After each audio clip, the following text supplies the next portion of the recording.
Hello friends, welcome to this channel. आज मैं Anushka Kaur continue करने वाली हूँ हमारा 6th chapter that is input in Java scanner class. इसके पहले वाले वीडियो लेक्चर में थ्योरी पार्ट में हमने इससे आने वाले सारे important points important topic discuss कर लिए थे। Type of input like integer, character, decimal, string जितने भी होते हैं उनका यूज़ सब डिस्कस कर लिया था। आज हम लोग इस चैप्टर से आने वाले इंपॉर्टेंट प्रोग्राम कैसे फ्रेम करते हैं और कैसे वर्किंग होती है वो डिस्कस करेंगे। मैं आपको दो इंपॉर्टेंट टॉपिक और बताने वाली हूँ इस चैप्टर के, जो कभी कभी इनसे क्वेश्चन आ जाते हैं। तो पहला टॉपिक तो ये है हमारा कमेंट इन जावा। फर्स्ट आता है दैट इज कमेंट इन जावा। जावा में कमेंट कैसे आते हैं, कमेंट कैसे दिए जाते हैं। इसमें दो तरह से कमेंट दिए जाते हैं। एक होता है pair of slash and pair of slash with asterisk. हमने जावा की जब लाइन लिखते हैं, लाइक हम लोग क्लास की लाइन लिखे, फिर उसके बाद मेथड लाइन लिखते हैं जो पब्लिक स्टैटिक वॉइड मेन वाली, फिर इंटीजर देते हैं, वेरिएबल डिक्लेरेशन, फिर प्रोसेस लाइन, फिर प्रिंटिंग लाइन। उन प्रिंटिंग लाइन वगैरह को जो हम लोग कंप्यूटर में नोट करते हैं, प्रोग्राम को फ्रेम करते हैं, तो एक लाइट कलर लाइन हमें यहाँ पे शो करती है कुछ इस तरह से फॉर्म में। कभी कभी इस फॉर्म में लिखी होती है ऐसे जू करके, या फिर इस तरीके से फॉर्म में दी होती है। ये होते हैं कमेंट स्टेटमेंट। जावा में कोई भी कमेंट होता है ये बताने के लिए कि फंक्शन लाइन है कि मेथड लाइन है या चेंज हो रहा है, फॉर लूप, इन लूप, ये हम लोग बाद के लेसन से पढ़ेंगे। जो भी कमेंट होता है, जो भी उस लाइन की डेफिनेशन होती है, वो इस तरीके से लिखी रहती है कंप्यूटर में। ये हमारे प्रोग्राम में हमें नहीं लिखते हैं हम लोग, ये कंप्यूटर खुद से प्रिंट करता है और इसका ज़्यादा ब्रीफ यूज़ नहीं होता है। बट कभी कभी एग्जाम में इनके डिफ्रेंशिएशंस या डिफाइन पूछ लेता है, तो मैं आपको इनकी यूज़ और डिफाइन बता देती हूँ। कमेंट इन जावा दो तरह के होते हैं। फर्स्ट होता है pair slash, pair of slash बोल दीजिए आप इसको, पेयर ऑफ स्लैश। और सेकंड होता है pair of slash slash with asterisk. Pair of slash और pair of slash with asterisk, ये वाले किस तरह के होते हैं? नॉर्मल ये होते हैं और यहाँ पे हम लोग कमेंट की लाइन लिखते हैं। और ये वाले में क्या होता है, ये एक सिंगल स्लैश होता है, फिर एस्टेरिस्क होता है, फिर कमेंट लाइन होती है, फिर स्लैश, इसके पहले एस्टेरिस्क, इसके बीच में कमेंट लिखते हैं। इसमें इस तरीके से इन दोनों के बीच में डिफरेंस क्या है ये देखते हैं। फर्स्ट क्या था? Pair of slash, pair of slash. ये यूज होता है to write, it is use to write a single line comment और remark in a program. Single line का जब कमेंट हमें लिखना होता है तो पेयर ऑफ स्लैश का यूज करते हैं। सिंगल लाइन का छोटा सा कमेंट है मान लीजिए, तो उसके लिए it is use to write a single line comment और remark in a program. It is used to write a single line comment or remark in a program. और सेकेंड वाला pair of slash with asterisk क्यों use होता है ये देखते हैं। Pair of slash with asterisk का मैं सैम्पल बना देती हूँ, ठीक है। इसका कहाँ यूज होता है? It is use to write a multiple line comment और रिमार्क। डेफिनेशन में इसमें कंप्यूटर में जो भी डिफ्रेंसिएशंस होते हैं वो सब कुछ एक दूसरे से इंटरकनेक्टेड होते हैं। डिफरेंस सिर्फ इतना है कि ये सिंगल लाइन कमेंट लिखने में काम आता है और ये वाला जो है वो मल्टीपल लाइन कमेंट को लिखने में काम आता है। It is use to write a single line comment और remark in a program. It is use to write a, मैं यहाँ पे शॉर्ट में लिख देती हूँ, ये आप समझ जाइए। Multiple line comment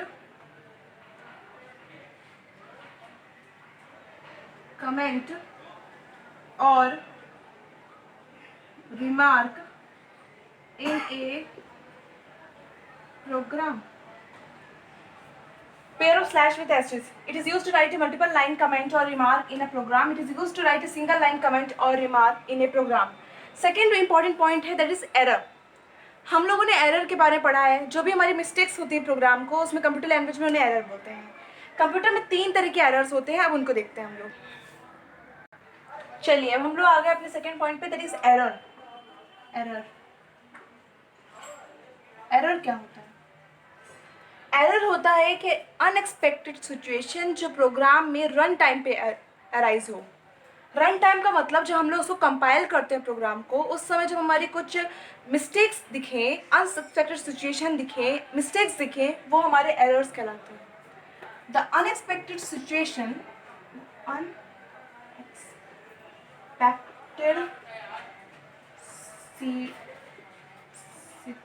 situation during the run time of a program is known as error. The unexpected situation during the run time of a program is known as error. Error भी 3 तरह के होते हैं कंप्यूटर में. First होता है syntax error. Type of error. First है syntax error. Syntax error मतलब होता है जो गलतियां हम लोग लिखने में करते हैं वो होती हैं. लाइक सेमीकोलन लगाना भूल गए बीच में, कहीं पे हम लोग ने कैपिटल स्मॉल कर दिया, स्पेलिंग मिस्टेक कर दी, पब्लिक स्टैटिक वॉइड मेन वाली लिखते तो वॉइड मेन, या किसी की स्पेलिंग रॉन्ग कर दी, लास्ट में सेमीकोलन लगाने भूल गए इंटीजर डिक्लेयर करके, प्रोसेस करके, या system dot out printing line के बाद, तो वो सभी सिंटैक्स एरर के अंदर आते हैं. The error which is generated during the run time, या फिर कह सकते हैं आप the error which is generated during compilation. Compilation means compile करते समय जो एरर जनरेट होता है उनको सिंटैक्स एरर बोलते हैं. The error which is generated during the compilation process is known as syntax error. Second होते हैं हमारे run time error. Run time error ऐसे एरर होते हैं जो अनएक्सपेक्टेड होते हैं, अनवैलिड होते हैं, या फिर हम कह सकते हैं इम्पॉसिबल टाइप के जो एरर होते हैं. मान लीजिए आपने कोई प्रोसेस लिखी, प्रोसेस में आप लास्ट में मान लीजिए डिवाइड वाली प्रोसेस है आपकी, ऐसे कुछ समझ लीजिए कि हमने लिख दिया ए इक्वल टू 4/0. 4/0 इस तरीके जो हम लोग सिचुएशन लिख दिया, हमने लिखा 4 डिवाइड बाय 0. कभी किसी नंबर को जब 0 से डिवाइड करोगे तो इन्फिनाइट डिजिट आएंगे, इसका आंसर कोई पॉसिबल है ही नहीं, ये इन्फिनाइट है, इम्पॉसिबल आंसर होता है. इस तरह के जो एरर होते हैं, इस तरह के जो हम एरर जनरेट करते हैं, अनएक्सपेक्टेड, इनवैलिड, इम्पॉसिबल, ये 3 वर्ड देखिए, इम्पॉसिबल टाइप के जो एरर होते हैं वो रन टाइम एरर होते हैं. ये तुम्हारा प्रोग्राम बताएगा कि आपने यहाँ पे रन टाइम एरर बताएगा, आपका बोलेगा there will be a run time error, your program is not a satisfied. There will be a runtime error. Your program is not satisfied. एक होते हैं, थर्ड होते हैं logical error. Logical error syntax error में आप ऐसे ले लीजिए, हमने लिख दिया जैसे INT-A, ठीक है, सेमीकोलन लगाना हमने भूल गए, ठीक है, तो यहाँ पे आपको बताएगा अपने आप, यहाँ पे एक कर्सर आ जाएगा रेड कलर का, वो बताएगा, बोलेगा there will be a syntax error, you have missed a semicolon. There will be a syntax error, you have missed a semicolon. इस तरह में बताएगा this is impossible condition, या फिर बोलेगा there will be a runtime error. Logical error ऐसे error होते हैं जो हमसे मिस्टेक हो जाती हैं कभी कभी मैथमेटिकल सिंबल्स लगाने में, या मैथमेटिकल वेज प्रोसेस में हमारे से जब कोई गलतियाँ होती हैं तो लॉजिकल एरर के अंदर आते हैं. एग्जाम्पल देखते हैं. मान लीजिए मैंने एरिया फाइंड किया किसी चीज़ का, ठीक है, एरिया का फॉर्मूला हमेशा क्या होता है, मान लीजिए मैंने एरिया ऑफ रेक्टेंगल फाइंड किया, उसमें मैं एरिया लिखूंगी area equal to L/B. Area L/B होता है ना, तो मैं लेंथ प्लस ब्रेथ लिख दिया. मान लो मैंने, जब मैं लेंथ प्लस ब्रेथ लिखूंगी तो आंसर मुझे क्या मिलेगा, एडिशन में मिलेगा, मल्टीप्लिकेशन में तो मिलेगा नहीं. कंप्यूटर को जो हम लोग इंस्ट्रक्शंस देते हैं प्रोग्राम में वही वो फॉलो करता है, वो अपने मन से कोई न्यू इंस्ट्रक्शंस नहीं लगाता, वो मल्टीप्लाई नहीं करेगा, इसको एडिशन ही करेगा. जब हम लोग इस तरह का लिखेंगे तो क्या होगा, हमें आउटपुट विंडो में आंसर क्या मिलेगा, इनका एडिशन आंसर मिलेगा. और जब हम लोग एडिशन आंसर देखेंगे तो क्या सोचेंगे, यार कुछ तो गड़बड़ की है, क्या मिस्टेक हो गई, हमने मिस्टेक की है कि कंप्यूटर ने मिस्टेक की है. इस तरह की जो मिस्टेक्स होती हैं ये होती हैं लॉजिकल एरर जो हम करते हैं. लॉजिक, यहाँ पे लॉजिक लग रहा है एक ठो, मल्टीप्लिकेशन नहीं है, एडिशन वाला किया हमने, एडिशन नहीं है, मल्टीप्लिकेशन वाला किया. ये एक लॉजिकल एरर होते हैं जो लॉजिक के थ्रू लगते हैं, लॉजिक वाले. रन टाइम मतलब कि जो इनवैलिड है, अनएक्सपेक्टेड है, इम्पॉसिबल है. सिंटैक्स, जो हम लोग सिंटैक्स लिखने में गलती करते हैं. सिंटैक्स मतलब कि जब हम प्रोग्राम लिखने में स्पेलिंग मिस्टेक और सिंटैक्स में जो गलतियां करते हैं, लाइक सेमीकोलन नहीं लगाया मैंने, मान लीजिए मैंने INT की स्पेलिंग रॉन्ग लिखी होती, ITN लिख देता, तो यहाँ पे आपका कर्सर दिखाता, रेड प्रिंट दिखाता, बोलता there will be a syntax error, your spelling had mistake, it is not a type of data type, it is not a data type. इस तरह की जो मिस्टेक्स होती हैं ये आती हैं हमारे टाइप ऑफ एरर में, syntax error, run time error and logical error. अब इसके बाद आते हैं हम लोग important program of scanner class, जो हमारा मेन टॉपिक है। आप इसको देख लीजिए। चलिए अब आ गए हम लोग लेके अपने important program of scanner class. Start करते हैं। बहुत मज़ा आने वाली है, बहुत सारे इंपॉर्टेंट प्रोग्राम डिस्कस करने वाले हैं। Like write a program to input जो area of square.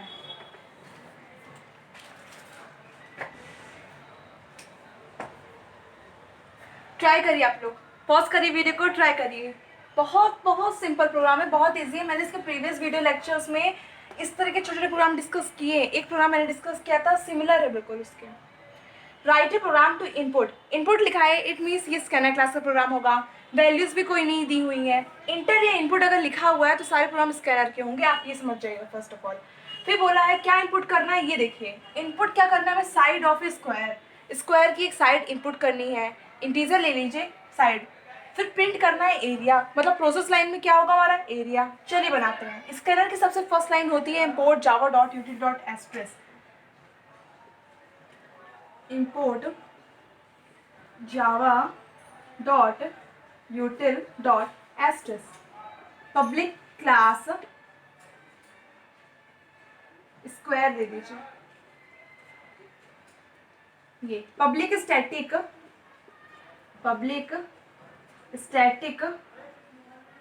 void main string फिर स्क्वायर ब्रैकेट एंड क्लोज। ये यहीं पे है कर्ली ब्रेसेस। फिर हमारी एक स्कैनर की लाइन है, scanner SC equal to new scanner system dot in semicolon.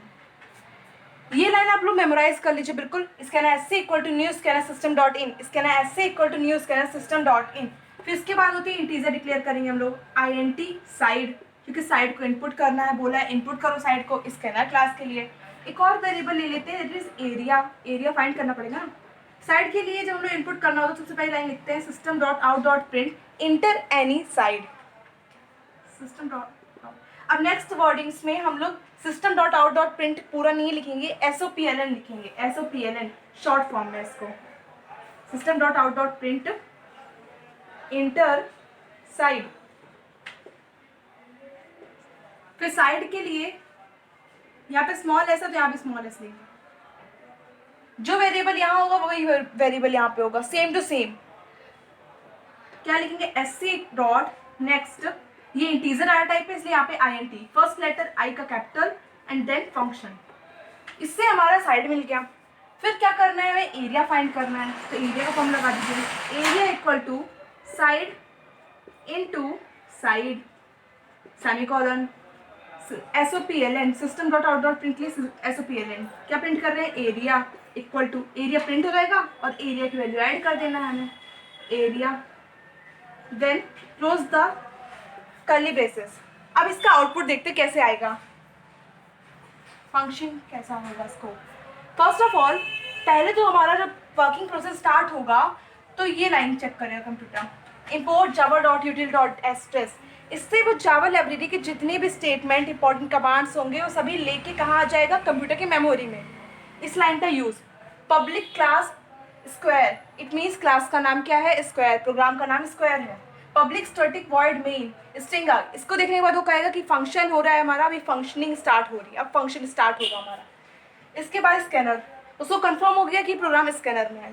Next side, सबसे पहले आउटपुट विंडो जैसे हम लोग ओपन करेंगे प्रोग्राम को कंपाइल करने के बाद विथआउट एनी सिंटेक्स एरर, हमारे सामने फर्स्ट लाइन क्या दिखेगी, सबसे फर्स्ट लाइन होगी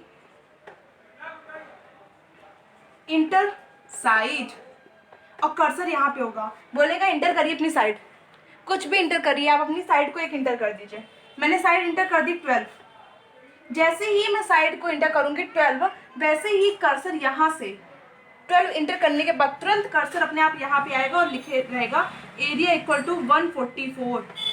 होता क्या है, जैसे ही हम लोग साइड इंटर करते हैं, कंप्यूटर हमारा आंसर, हमारी इनपुट डाटा, हमारी इंफॉर्मेशन लेके जाता है यहाँ और इस वैल्यू को इसमें स्टोर करता है साइड के अंदर। जैसे ही साइड को अपनी वैल्यू मिलती है कि मेरी वैल्यू 12 है, वो उस वैल्यू को यहाँ पे रख देता है और जैसे ही वो यहाँ वैल्यू रखता है, प्रोसेस होती है, 12 × 12 होता है, एरिया फाइंड होता है और यहाँ पे ऐड कर देता है और हमें एरिया दिखने लगता है 144। इस तरह वर्किंग होती है। मैं आपको कुछ न्यू प्रोग्राम देती हूँ, आप लोग ट्राई करिए। चलिए एक और प्रोग्राम देखते हैं। ये वाला प्रोग्राम आप लोग खुद से ट्राई करेंगे। बहुत सेम टू सेम प्रोग्राम है, बहुत इजी प्रोग्राम है, ट्राई करिए। Write a program, perimeter of it,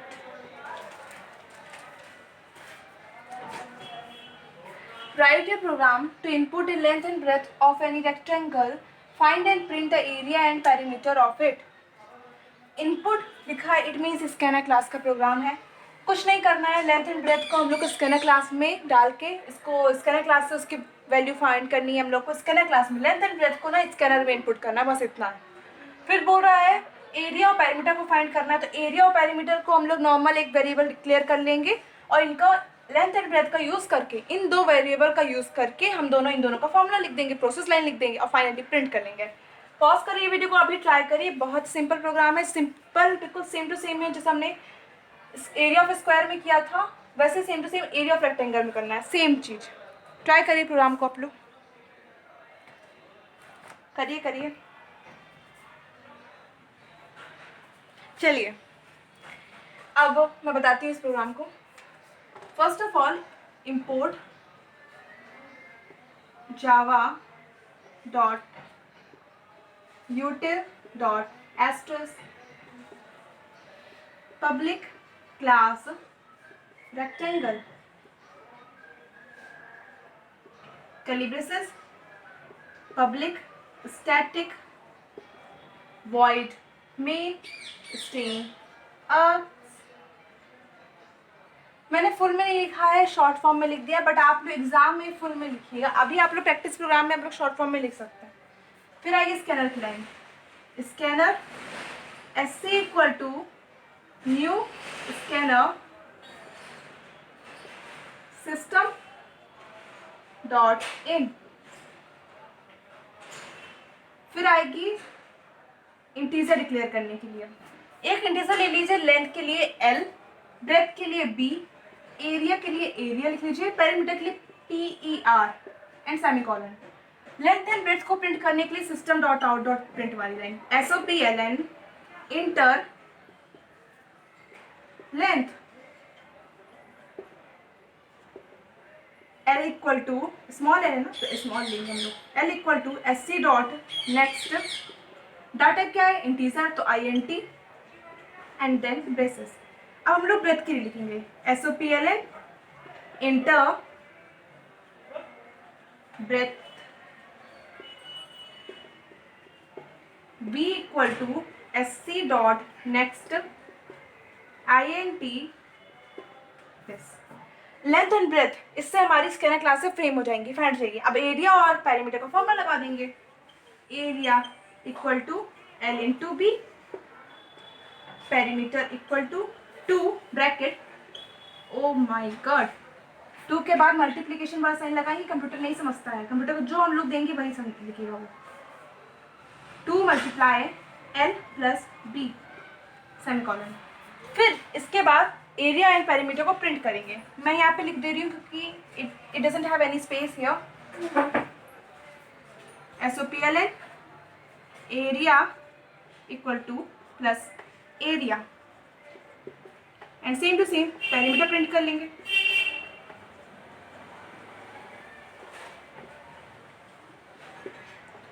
close the bracket, this and this. ये हो गया हमारा प्रोग्राम कंप्लीट। अब इसकी वर्किंग कैसे होती है ये देखते हैं। चलिए मैं यहाँ पे आपको आउटपुट विंडो बना के दिखाती हूँ इसकी कैसे आएगी और वर्किंग कैसे होगी। यहाँ तक की सिमिलर वर्किंग होगी। इसके बाद जैसे ही हम लोग कंपाइल करेंगे प्रोग्राम को और आउटपुट विंडो ओपन करेंगे तो आउटपुट विंडो में सबसे पहली लाइन आएगी हमारी, दैट इज इंटर लेंथ, और कर्सर यहाँ पे मिलेगा। सबसे फर्स्ट लाइन में बोलेगा वो इंटर लेंथ एंड कर्सर यहाँ पे मिलेगा। जैसे हमने इंटर की लेंथ मान लो मैंने ली 4, तो तुरंत कर्सर नीचे वाली लाइन में प्रिंट दिखाएगा, हमें नीचे वाली लाइन में दिखाएगा लिखा होगा इंटर ब्रेथ, और कर्सर यहाँ पे रहेगा। फिर हमने मान लो कर्सर ब्रेथ क्या इंटर कर दी, 6 इंटर कर दी। जैसे ही 6 इंटर करेंगे आंसर मिलेगा हमें area equal to 4 into 6 24 and perimeter मिलेगा, कैलकुलेट करिए 10 टू द 20 मिलेगा पेरीमीटर। होगा क्या, जैसे ही हम लोग लेंथ इंटर करेंगे कंप्यूटर इस लेंथ की वैल्यू जो है इसमें देगा और ब्रेथ की वैल्यू इसमें देगा। लेंथ और ब्रेथ को उसकी खुद की वैल्यू मिल गई। जैसे ही लेंथ के पास अपनी वैल्यू आएगी वो अपनी वैल्यू एरिया के फॉर्मूले में और पेरीमीटर के फॉर्मूले में इंटर करेगा। सिमिलरली ब्रेथ अपनी वैल्यू एरिया के फॉर्मूले में और पेरीमीटर के फॉर्मूले में इंटर करेगा। जैसे ही दोनों की वैल्यूज उनको मिलेंगी एक कैलकुलेशन वाली मैथमेटिकल कैलकुलेशन की प्रोसेस स्टार्ट हो जाएगी और वो तुरंत हमें आंसर दे देंगे एरिया, क्योंकि यहाँ पे प्रिंटिंग लाइन है ना, दिखेगा इससे लिखा हुआ area equal to 24, perimeter equal to 20। That's all. चलिए अब आते हैं हम लोग अपने नेक्स्ट प्रोग्राम पे। चलिए अब आते हैं हम लोग अपने थर्ड प्रोग्राम में। ये थोड़ा डिफरेंट और यूनिक प्रोग्राम लेते हैं। Write a program to create all the details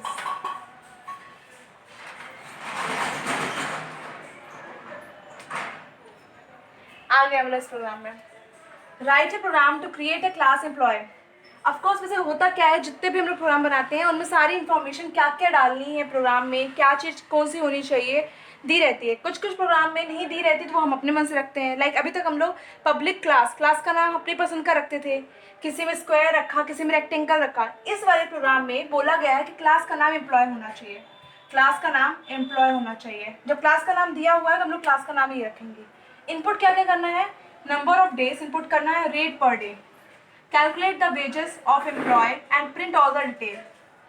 number of days कितने दिन वो काम करता है और पर डे के हिसाब से उसकी कितनी रेट है, इसको वेजेस कैलकुलेट करना है। ठीक है, नंबर ऑफ डेज और रेट को हम लोग स्कैनर क्लास में इनपुट कर देंगे, पर वेजेस कैसे कैलकुलेट करते हैं पहले ये फाइंड कर लेते हैं तो हमें प्रोसेस करने में इजी पड़ेगा। वेजेस का मतलब होता है, वेजेस होता है डेज मल्टीप्लाई रेट। एक दिन में मान लो वो 10% काम कर रहा है, ठीक है, 2 दिन में वो कितना करेगा, 20% करेगा, 3 दिन में वो कितना करेगा, 30% करेगा, 7 डेज में कितना करेगा, 7 इंटू 10 70% करेगा। ओके, वैसे कंप्यूटर में ये लास्ट ये इसकी कोई वैल्यू नहीं होती है तो इसको नहीं देखेंगे। वही बोल रहा है, वेजेस पूछ रहा है, जितने दिन उतने परसेंट से उसको मल्टीप्लिकेशन कर देंगे तो उसका वेजेस आ जाएगा। ऐसे वेज कैलकुलेट करेंगे। आप लोग इस प्रोग्राम को ट्राई करिए, पॉज करिए वीडियो को, फिर मैं बताती हूँ प्रोग्राम का आंसर करिए। चलिए अब करते हैं, इस प्रोग्राम को सॉल्व करते हैं। First of all import java.util.asterisk semicolon. Public class कौन सी होगी, एम्प्लॉय। फिर ये पब्लिक स्टैटिक वॉइड मेन। फिर आता है scanner line, scanner sc equal to new scanner system dot in. फिर आती है इनपुट करने वाली लाइन। तो क्या क्या इनपुट करना है, INT में ले लो। डेज हमेशा इंटीजर वैल्यू में होते हैं, पर आप लोग एक काम करिए, सब कुछ जितने भी वेजेस, हमें नहीं पता कि रेट कितने परसेंट है, रेट हमेशा परसेंटेज में होता है। जब हम लोग वेजेस कैलकुलेट करेंगे तो वो भी हमारा डेसिमल वैल्यू में हो सकता है, क्योंकि परसेंटेज वाला कैलकुलेशन कर रहे हैं। तो अपन भी डेज जो है ना, डेज में भी हम लोग डबल में ही लेते हैं, सब कुछ डबल में ले लीजिए, डेज को भी डबल में ले लीजिए। क्या होगा इस तरह की जब कंडीशन होती है, डेजेस वगैरह, जैसे मान लीजिए आपका डे जो है ना, अगर डे हमारे 7 है अगर, तो 7.0 ऐसे लिख के आता है। वैल्यू कुछ नहीं है बट आएगा ऐसे लिख के, तो डबल में ले लो सब कुछ अपन लोग, डे भी डबल में ले लिया हमने। फिर रेट और क्या कैलकुलेट करना है, वेज कैलकुलेट करना है, वेज सेमीकोलन। डेज को प्रिंट करना है, SOPLN enter number of days enter number of days, day क्या होगा, equal to SC dot next double, double का D capital and then this. फिर क्या प्रिंट कर रहे हैं, rate, system dot out dot println SOPLN enter rate,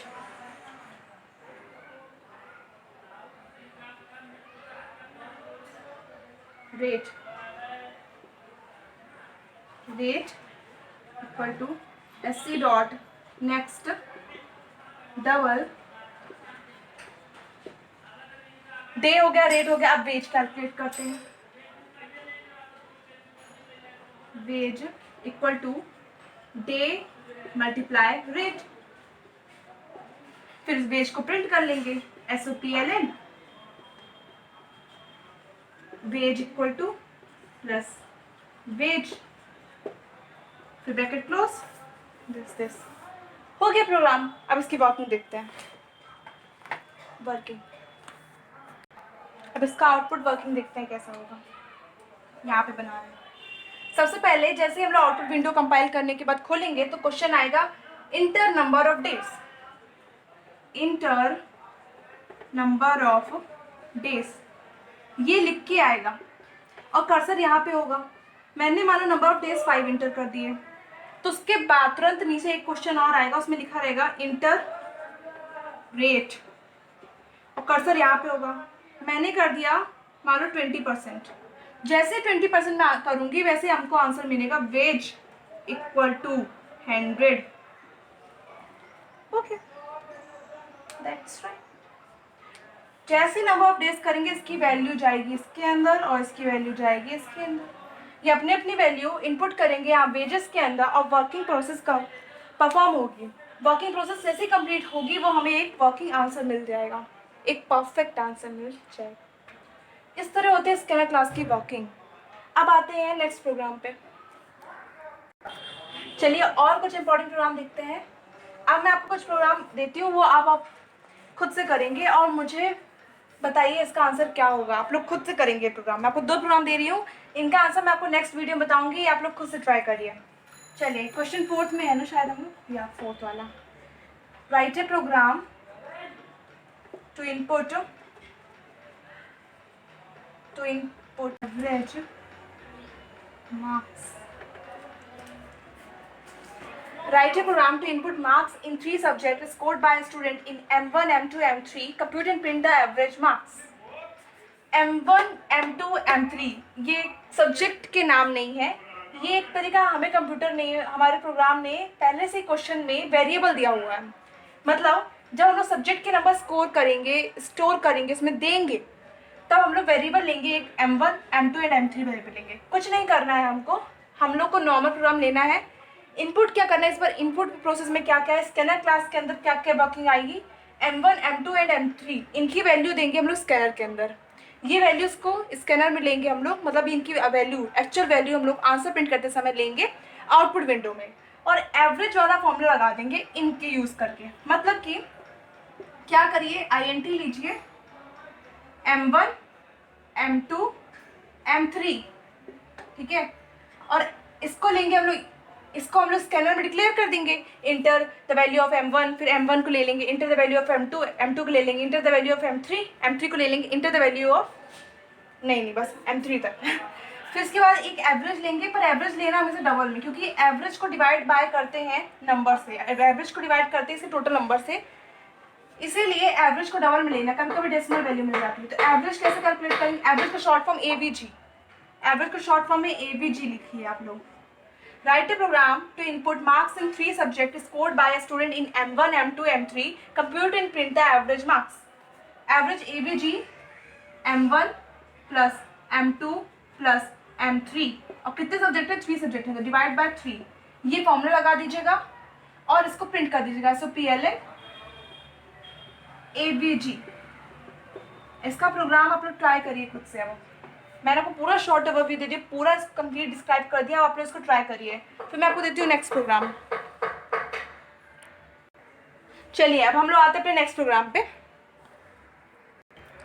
चलिए अब आते हैं हम लोग अपने एक और प्रोग्राम पे, क्वेश्चन 5th, ये प्रोग्राम कुछ सिमिलर है। एक काम करते हैं, इस प्रोग्राम को भी नहीं लेते हैं। अब जब तक हमने जहाँ तक डिस्कस कर लिए वहाँ तक, अभी जो मैंने लास्ट प्रोग्राम को 4th वाला दिया था उसका आप लोग आंसर फाइंड करिए, उसका प्रोग्राम बनाइए। नेक्स्ट वीडियो में आपको उसका पूरा प्रोग्राम का ओवरव्यू दे दूँगी मैं आपको, और फिर और इम्पॉर्टेंट और अच्छे प्रोग्राम डिस्कस करेंगे। So thank you friends for watching my video and bye bye.